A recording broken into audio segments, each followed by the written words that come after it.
The session of today, which is the module 2, is the current status of water in the NDCs. Actually, if you look to the plan of the outline of this presentation, we will talk deeply about the NDCs and its contents, and we will make some focus on the water sector. Okay, so be prepared. Today is NDCs, huh? So we have to look deeply in the NDCs, and we will do an exercise of calculation of greenhouse gas emission based on the IPCC methodology. I will show you how to make it. Let's start with the introduction to NDCs. I just want to remind you about the definitions of adaptation and mitigation. As we know that adaptation is defined as the process of adjustment to natural or human system in response to actual or expected climatic stimuli or their effects. So which moderates actually the harm or exports beneficial opportunities. Now, for mitigation is defined as the human intervention to reduce the sources, enhance the sinks of greenhouse gas, as well as other substances.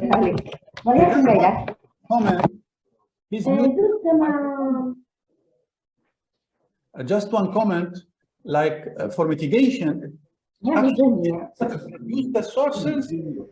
Dr. Ali, we can't really hear you. Dr. Ali, في حد مش عامل. Before the interruption, we're talking about mitigation, that it contains, the actions of mitigation contains reducing sources of greenhouse gas emissions and also enhancing the sinks. So there's two types of actions in mitigation efforts and actions. Now, just another quick overview of the NDCs. We know that the NDCs are actions that parties to the Paris Agreement plan to undertake to address climate change. And a party's contribution to address climate change is nationally determined, as the name of the NDCs, and according to its national circumstances and priorities. And I think this, as you know, this is a bottom-up approach that comes from country towards the global community. And that's why it's nationally determined. So as you know that by the commitments to Paris Agreement, parties are required to undertake and communicate their post-2020 efforts in the form of NDCs, and to communicate their first NDCs no later than when the party formally joins the Paris Agreement. In terms of the long-term temperature goal of Paris Agreement, as we know, it's to halt the increase in the global average temperature to well below 2 degrees Celsius, above the pre-industrial levels, and pursuing efforts to limit the temperature increase to 1.5 Celsius above the pre-industrial levels. This chart gives you like a timeline for the NDCs. I highlighted two important times. The first one is the 2015 at COP21. The Paris Agreement calls on parties to prepare, communicate, and maintain successive NDCs. And the 2020 is also it's an important date for the NDCs, where parties have to submit new or updated NDCs. Okay, because the cycle NDCs will start 2020, and I will show you how this would be performed. What is the NDC cycle? It's to develop and communicate NDCs to the UNFCCC, to implement them and monitor implementation at the national level. So actually, it's not only proposing actions, it's to implementing these actions and monitoring the implementation at the national level. Also, it's report on implementation to the UNFCCC as a part of the agreement's enhanced transparency frame. So also there is reporting on the implementation. And participate in a global stocktake. Okay, I will explain what is the global stocktake means. Every 5 years, to assess collective global progress towards achieving the goals of the agreement, and use the information from the global stocktake to their next round of NDCs. Let's define what is the global stocktake. It's a process that takes place every 5 years, starting in 2023. So obviously it should be start this year, and aims to assess the collective progress towards achieving the long-term goals of the agreement. During the global stocktake, countries will evaluate the adequacy and effectiveness of their own NDCs and compare them to the overall goal of limiting global warming to well below 2 degrees Celsius and preferably below 1.5 degrees Celsius. The stocktake will also consider the financial, technological, and capacity building support provided by developed countries to developing countries. And the global stocktake will also provide a basis for countries to update and enhance their NDCs, and for the international community to identify areas where more action is needed. Another issue is NDCs should be communicated every 5 years. So starting from 2020, we have to expect an NDC every 5 years. Another issue that the NDCs should represent a progressive from previous NDCs. So this progress should be shown clearly in the NDC cycle. Also, be informed by the outcomes of the global stocktake and be accounted for in order to promote environmental and integrity and transparency and ensure accuracy, completeness, comparability, and consistency, and avoid double count. Figures show the NDC cycle, as I mentioned. I will take my pen. So the first updating NDC is 2020. And from there, we have, this is the first one. We have the first global stocktake that should take place in 2023, this year. All the comments and the gaps and all the issues during the first global stocktake should be mentioned and taken into consideration in the 2025 NDC. In addition, of course, to the progress in implementation of targets and actions. This is the first cycle. The second cycle will take place in 2028 for the second global stocktake. And this stocktake will also feed into the 23 cycle of NDC. What should NDCs contain?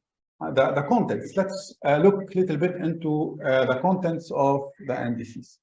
Of course, firstly, we have to know that NDCs should contain mitigation and adaptation actions and targets. In addition to that, they should contain also the means of implementation of these actions and targets. What we mean by means of implementation, we are talking about the finance, the technology development and transfer, the capacity building, and the transparency. There is an important concept in the NDCs actually system, which calls the internationally transferred mitigation outcomes. Let me explain a little bit about this ITMO system or concept. Actually, it's an internationally transferred mitigation outcomes are mechanism introduced by the Paris Agreement to allow countries to transfer or trade their emission reductions achieved under their NDCs with other countries. If I want to emphasize more on that, which is important, under ITMOs, a mechanism, a country that has exceeded its emissions reduction target can transfer the excess reductions to another country that is struggling to meet its own targets. So these transfers can be achieved through various means, such as carbon markets, bilateral agreements, or other forms of cooperation. In addition, the ITMO's mechanism aims to provide greater flexibility and cost effectiveness in achieving emissions reductions while ensuring environmental integrity and avoiding double counting of emissions reduction. Also, it aims to facilitate the transfer of finance, technology, and capacity building among countries. The unconditional contributions actually are those that countries will implement without any conditions, based on their own resources and capabilities. So mainly those contributions that are mainly for local, for national efforts, by national efforts and means and resources. However, the conditional contribution are mitigation or adaptation contribution that countries can only implement if they are provided support or means of implementation by global community. It means that we need support like financial resources or other type of resources, capacity building and so on. For example, give an example from Morocco. Morocco's unconditional contribution is about 17% reduction below BOU emissions by 2030. So they commit themselves around 17% of reduction of emissions. However, the conditional contribution is for an additional 25% reduction. The 25% reduction actually is conditioned by receiving support. However, 17% is okay by national means of implementation. Also, we have to notice very important issue also in the NDCs, and I will show you practically how this will be shown in the NDCs. It's related to the targets, particularly for mitigation. In mitigation, countries can put greenhouse gas emissions targets directly related to GHG as a percentage of reduction, but also they can put non-GHG targets. For example, it could be like promoting for renewable energy solutions or any other actions that can, in general, limit or reduce the greenhouse gas emissions. So you will find now when I present this, when I present the NDCs in the Arab region, you will find how these targets are different from. We will find that there is a greenhouse gas emission targets, or also non-greenhouse gas emission targets that are presented in the NDCs. I will go country by country. I will actually cover all the Arab countries in this presentation. We will start by presenting the contents of the Algeria NDC. As you can see, the main feature that I will present here is about the GHG emission reduction targets that are directly related to the GHG, and also the other targets, as I showed you, that the other targets included in the NDC. Algeria, they present a total 25% GHG emission reductions by 2030. Among these 29%, they have 7% unconditional and 22% conditional.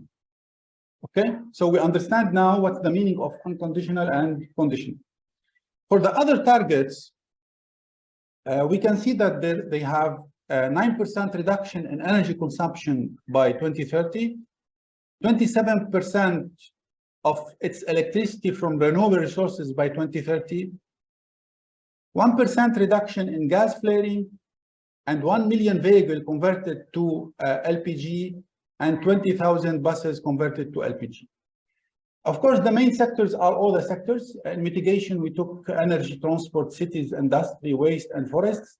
For adaptation, they took water, agriculture, cities, land restoration. United Arab Emirates, we have 31% of total commitment reduction, which are all unconditional.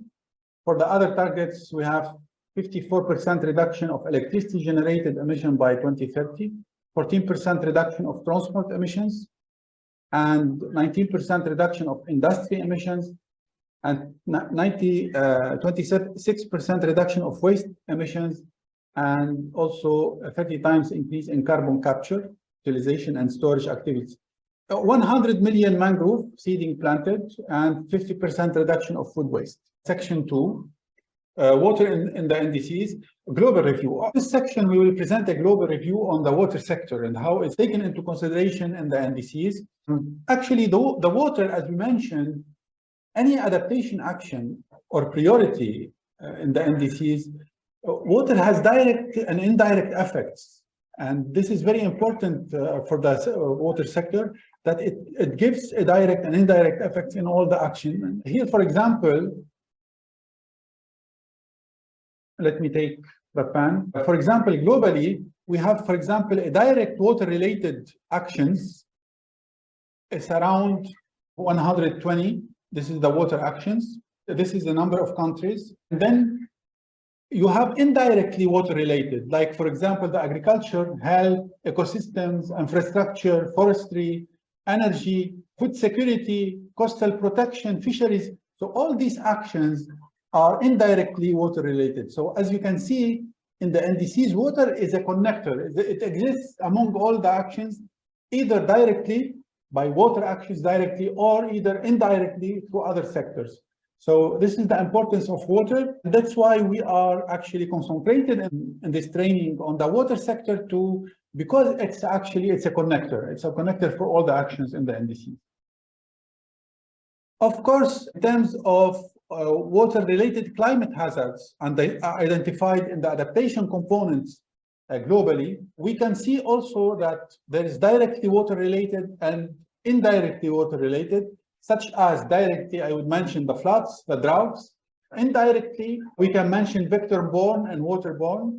We can mention desertification, land degradation. Let's look now to the water in the current NDCs in the Arab region.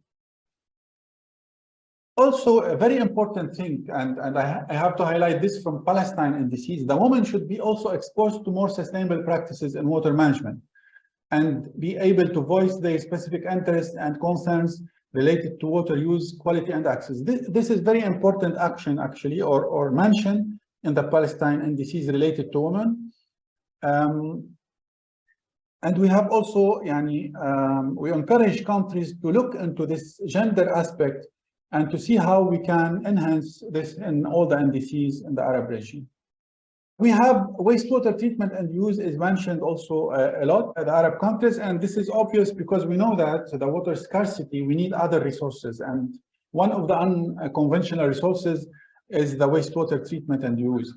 And as I mentioned, as I presented to yesterday, this would be a win-win solution.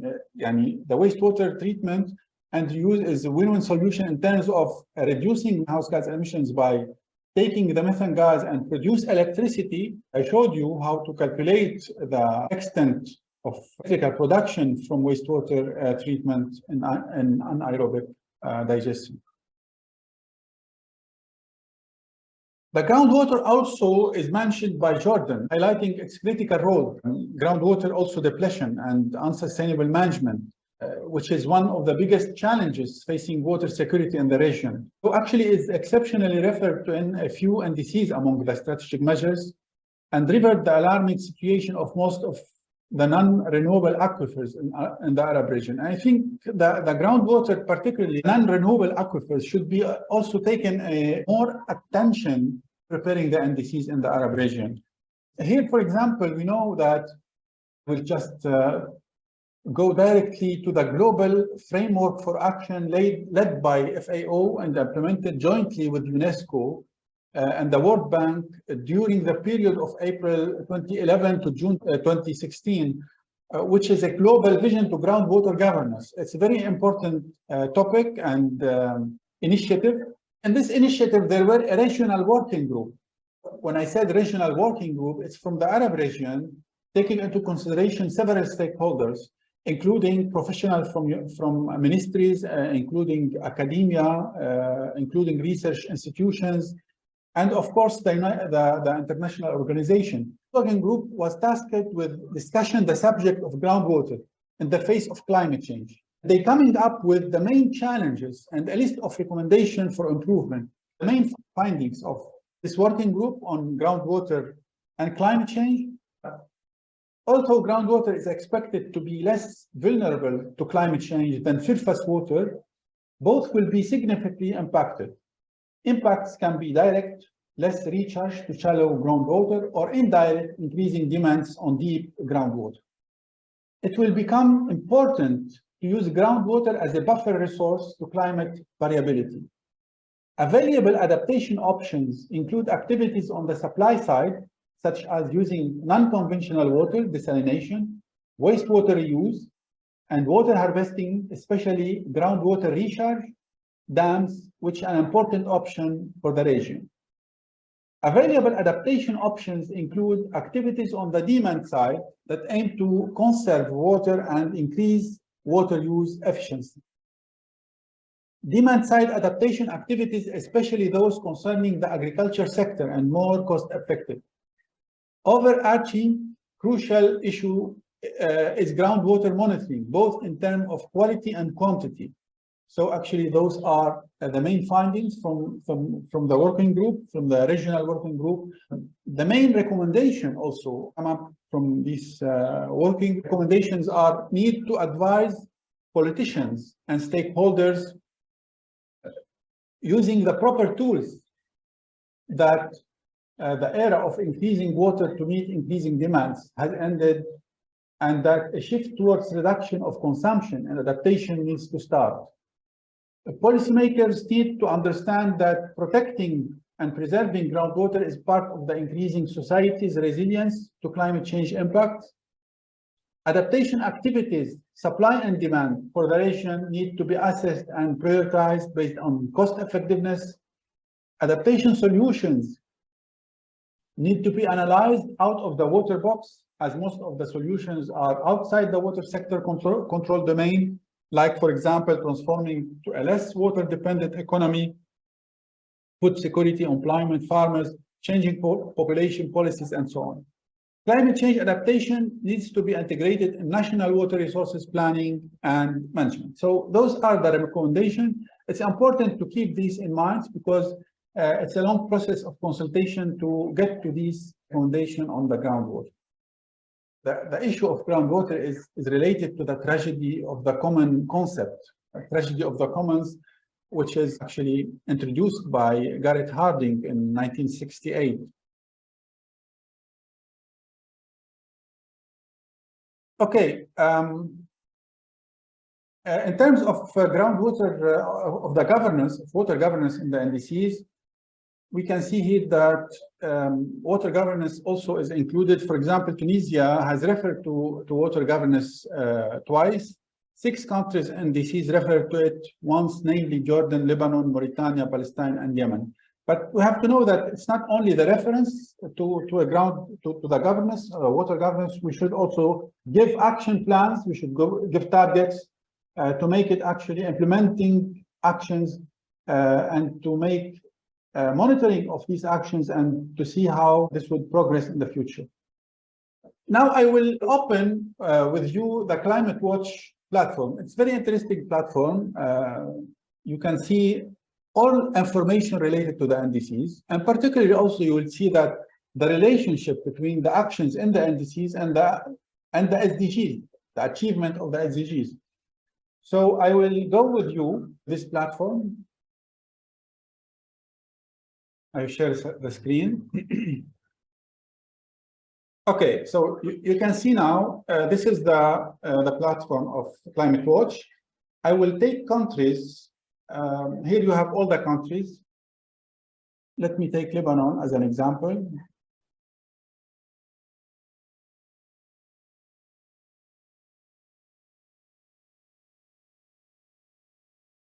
Okay, so in Lebanon, for example, all these criteria are checked on, but it's good to have some information for countries. For example, in Lebanon, we have already set 2 targets here, targets for emissions, and we have also the account of emissions by sectors and by years, and you can see the progress in emission. Okay, I will back to the presentation.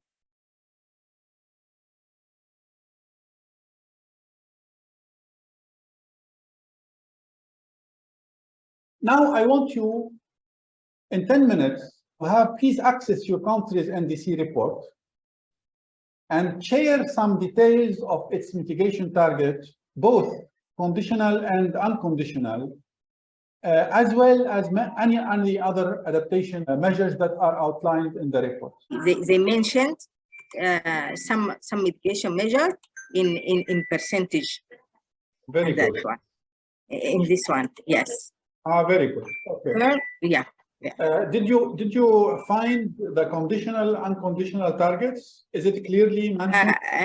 Not yet. I didn't read all the 10 minutes. 10 minutes is not enough. Yeah, but it looks good. The report, it looks good. Okay. Thank you, Dr. Naim. Thank you. I have a couple of slides on the valuing of water.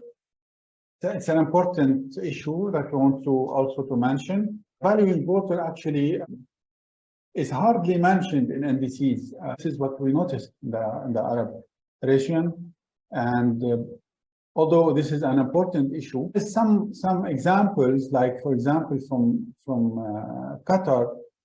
For example, of course, there's multiple values for water.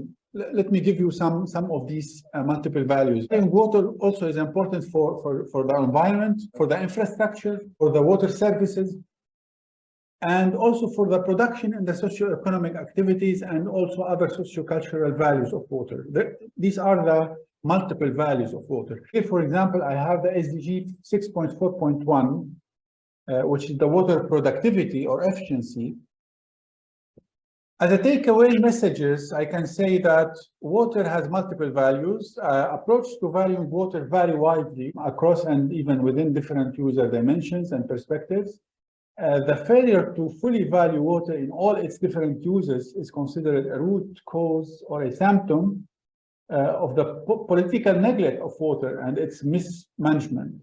Recognizing, measuring, and expressing water's multiple values and incorporating these into decision-making process are fundamental to achieving sustainable and equitable water resources management. Now we arrive to the exercise. We will work on the calculation of greenhouse gas emissions from wastewater treatment and discharge. Actually, to make this exercise or to make the calculation, we have to follow actually the 2006 IPCC guidelines for national greenhouse gas inventories. It's not, these guidelines are not only for wastewater, it's for the different sectors. Let me open this website to show you how to download these guidelines, because it's important to work on greenhouse gas emission calculation and inventories. You have to have these reports or these guidelines and to use the equations inserted and guidelines inserted in these reports. Let me open the site for you. The 2006 IPCC guideline for national greenhouse gas inventories is 5 volumes.